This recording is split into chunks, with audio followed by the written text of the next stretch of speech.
নমস্কার সবাইকে, আবারও নতুন একটি রেসিপি নিয়ে হাজির হলাম। উত্তাপাম এটি একটি দক্ষিণ ভারতীয় ডিশ। সাধারণত তামিলনাড়ুর দিকে এই খাবারের প্রচলনটা একটু বেশি।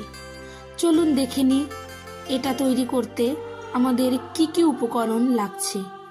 রাতে 1 বাটি বিউলির ডাল ভিজিয়ে রেখেছিলাম।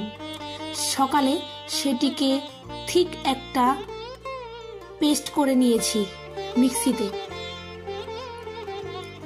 পেস্টটা অনেকটাই ঠিক করতে হবে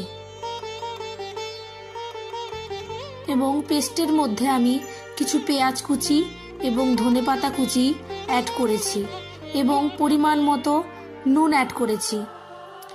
দেখুন আমার পেস্টটা কতটা ঠিক হয়েছে। আপনারাও ঠিক এরকমই একটা পেস্ট তৈরি করে নেবেন।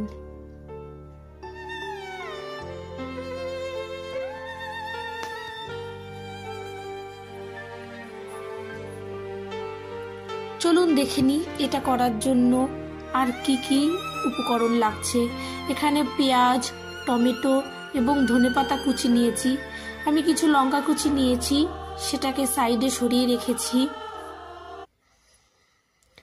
এরপর একটা প্যান গরম করে তাতে আগেই অয়েল ব্রাশ করে নিয়েছি এবং আরও 1 চামচ তেল দিয়ে দিচ্ছি। এরপর 1 চামচ ব্যাটার নিয়ে দিয়ে দিচ্ছি এবং যতটা পারছি এটাকে পাতলা করে ছড়িয়ে দেওয়ার চেষ্টা করছি।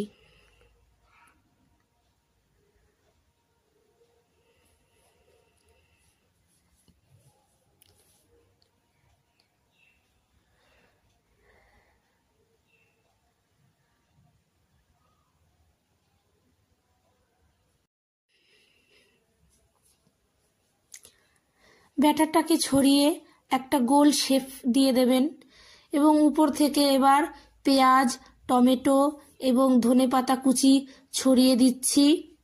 আমি এখানে শুধু পেঁয়াজ, টমেটো এবং ধনেপাতা কুচি ব্যবহার করেছি। আপনারা চাইলে ক্যাপসিকাম কুচিও ইউজ করতে পারেন। আমি এখানে কোনো লঙ্কা ইউজ করিনি, বাচ্চার জন্য করছি তাই। এবং চারি সাইড দিয়ে একটু তেল দিয়ে দিচ্ছি। এক সাইড হয়ে গেলে উল্টে আবারও চারিপাশ দিয়ে একটু তেল দিয়ে দিচ্ছি। দেখুন অলরেডি আমার একটা তৈরি হয়ে গেছে।